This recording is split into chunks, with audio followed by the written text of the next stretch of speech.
Hey, what's up, everybody? This is Charles Sabanson, and welcome you guys to another episode of the DREAMERSPRO show, where we cover everything from sports, hot topics, classic, and basic entertainment. And we give you guys a fresh perspective on things and how we see them. This is a hilarious show. But before we get into it, please make sure you like the video and sub to the channel. Also, be sure to sign up to our free newsletter called Champions Digest. We have it pinned in the comments below. Please make sure you support us. And also, if you want to follow me on Instagram, my handle is CTABANZ. So let's get into today's topic, man. So, as you guys know, Stephen A. Smith made a lot of news over the last 2 months over the back and forth that he had with, not back and forth really, with some of the things that he was saying about Jasmine Crockett and, some of the pushback that he received from it, right? And this afternoon, I was actually driving back to the store, and I was talking to Marco, the co-founder here at DREAMERSPRO, and I was like, man, I'm still looking for content I'm going to think of. And as we're talking, I'm like, that's right. I had a video that I wanted to talk about because I heard the news that Jasmine Crockett was going to be running for the Senate, for a Senate seat, right? And I was like, oh, that's right. I remember I was supposed to do something about it, talk about it. And we're going to get to that momentarily in a bit. So as I was thinking about that, I was like, that's right. And then I thought, I can only imagine what Stephen A. Smith would be feeling right now after hearing this news. Because Stephen A. Smith, earlier this year, or 2 months ago, he decided to go on a tour where he was absolutely trashing Jasmine Crockett. And people came for his ass. But for those of y'all who don't remember some of the things that we want to say, he said, I want to play some of it here and some of his reasoning behind why he was saying the things that he was saying. And then I'm going to come back and continue on the show. We got a lot to talk about today. Take a listen to this sound here. How Jasmine Crockett chooses to express herself, I'm like, is that going to help your district in Texas? Aren't you there to find a way to get stuff done as opposed to just being an impediment to what Trump wants? How much work goes into that? I'm just going to go off about Trump, cuss him out every chance I get, say the most derogatory, incendiary things imaginable, and that's my day's work. That ain't work. Work is saying that's the man in power. I know what his agenda is. I'm not exactly in a position to stop him since the Republicans have the Senate and the House. But maybe if I'm willing to work with this man, I might get something out of it for my constituency. Because like Joe Manchin said, he's there to represent, or was there for 15 years to represent, the people of West Virginia. Talking a whole lot of stuff about me because they did not like what I had to say about Representative Jasmine Crockett. She is a Democrat out of Texas, Texas's 30th congressional district. Her work, and her verbiage and all of that stuff speaks for itself. And she has become, a big time public figure in essence, not just as a representative, but speaking out on a plethora of issues involving the current administration and the White House, et cetera, et cetera. And I made some noise last week because I had the temerity, the unmitigated gall, to say this about Representative Crockett when talking about the state of our politics in the midst of a government shutdown, by the way, that has unfolded since October 1st. And all the verbiage and all the nonsense that I've heard over the last few days is why it can get exhausting. Because nothing frustrates me more than when people have the truth at their disposal and they choose, maybe not lie, maybe not even embellish, but allow their emotions to usurp facts and all of a sudden want to use that as an excuse to label me as being something and doing something I'm neither not nor have I done. Which in this case is disrespecting Representative Crockett out of Texas, who, by the way, has had an invite to this show for weeks, by the way. Governors Josh Shapiro and Spencer Cox came on this show. Senator Lindsey Graham came on this show. Joe Manchin, now retired, came on this show. Bill O'Reilly, Bill Maher came on this show, okay? And more are coming. And she has an invite, and AOC has an invite. Hakeem Jeffries, Democratic House Leader, he just was on this show. I've invited Jasmine Crockett. I have nothing but respect for her. I just disagree on what she's making headlines for because I think it's counterproductive to the ultimate goal. But yet, here we are, and the word disrespect comes in, and people try to engage with words, like disrespect and implying misogyny and all of this other nonsense. Stop it. Stop it. Can we be grown-ups and deal with what the real issue is involving what I said? Willie D, Roland Martin, Bakari Sellers, and Angela Rye, who I have profound respect for. I mean, the list goes on and on with all of these people. I don't have their names in front of me to my producer that texted to me. I don't have my phone on me right now. So I apologize for not having those names in front of me. But I'm what are we talking about? How's it disrespectful to say what I said? Could you just disagree? Could we just say, yo, Stephen A., I disagree with you. Here's why. Excellent. So you heard what Stephen A. Smith had to say there. Now, I want to quickly read from two articles. The first one is from NBC News, and it says, Representative Jasmine Crockett launches Senate race in Texas, shaking up Democratic primary. Jasmine Crockett, Democratic Texas, launched her run for Senate on Monday, shaking up the Democratic primary just before the state's filing deadline.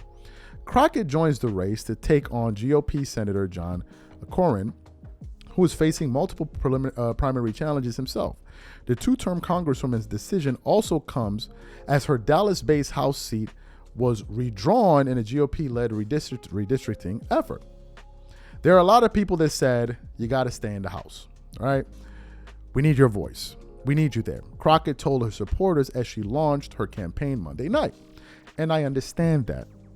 But we need a bigger voice. Crockett, with the slogan Texas Tough, pitched herself as the Democrat best positioned to drive out turnout and appeal to disillusioned voters, saying she can build a strong multiracial, multi-generational coalition and pledged to focus on addressing the cost of living and holding the President Donald Trump accountable. Democrats have not won a statewide race in Texas in more than 30 years. But they have been eyeing next year's Senate race as a potential pickup opportunity. With Cornyn facing primary challenges from State Attorney General Ken Paxton and Republican Wesley Hunt, Democrats need to net 4 seats to take back the Senate next year. If no candidate wins more than 50% of the vote in either of the March 3 primaries, the two vote getters advance to a primary runoff on May 26. Crockett has been openly weighing a Senate run in recent months following the state's mid-decade redistricting, which significantly altered the congressional lines on her North Texas home base. She likely enters the race with relatively high name recognition, given her national profile as a vocal critic of Trump's administration and Republicans. But some of Crockett's comments could be fodder for Republicans to use against her in a general election, and Republicans have already been goading her to run, seeing her as a manageable opponent.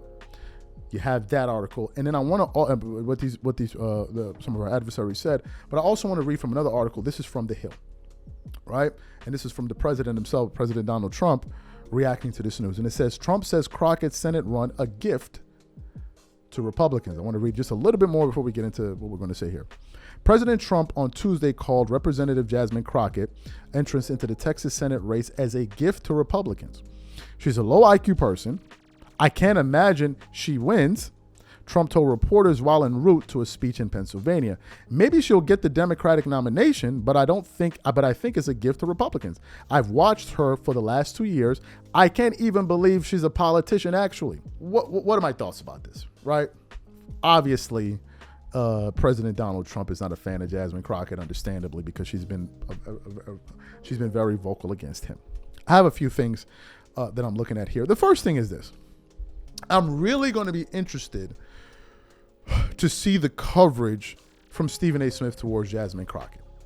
I'm going to be very, very interested because given some of the things that we said in the past, and also they said in the past. But it's also important to mention that he also apologized in the end. When the heat became too much for his ass, he apologized, which was something, by the way, that absolutely turned off his audience. His audience members were pissed. How do I know? We did a show about it, right? So I'm gonna be very interested to see the type of coverage he's gonna have when she's running, number one. Number two, I'm also interested to see if he's going to invite her on the show. Now, he has mentioned on numerous occasions that he has invited her, but now she's going to be running for Senate seat. It's going to be interesting to see if she's going to take him up on that offer and go on his show and debate some of these things. Now, obviously, we can all pretty much guess what positions Stephen A. Smith is going to say. Some other things that I'm going to be looking at.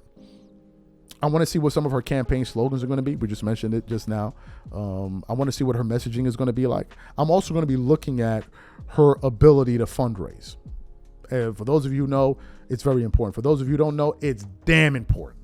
Your ability to fundraise is a major key in winning any election. Whether you're running for yourself, or you're fundraising for yourself rather, or you're fundraising for one of your colleagues, it's very, very important. And we know she has a reputation for being able to fundraise. So I'll be interested to see when she's deploying her efforts for something that has to do with her, right? I'm also going to be looking to see if she's going to be able to get some of her own supporters to chip in. And I think what's going to happen is, this is just a hunch, I don't know if it's true or not, but I think she's going to be able to fundraise quite a bit, especially after this back and forth that she had with Stephen A. Smith. She's going to get, I think she's going to, if people are not going to directly give her money, they're probably going to fundraise for her. Because what ended up happening was it looked bad on Stephen A. Smith's part going at her.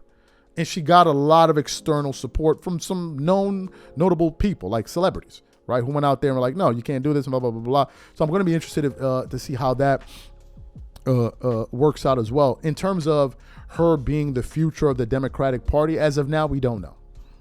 All right, we don't know. Zoran Mamdani just won the mayoral race out there in New York, and obviously people are like, well, some people were saying that's a breath of fresh air for Democrats. Some people were wondering, do we need to do what he did? Not we, but like the Democrats were saying, do we need to kind of model what he did, his no-nonsense direct approach, going directly to Americans and speaking to their pain, or do we need to look at someone else? We also have some people that looked at Gavin Newsom and others, but that's a while away. We're talking about 2028, right? But Jasmine Crockett is one of the younger voices out of the Democratic Party. She's one of the names that you know.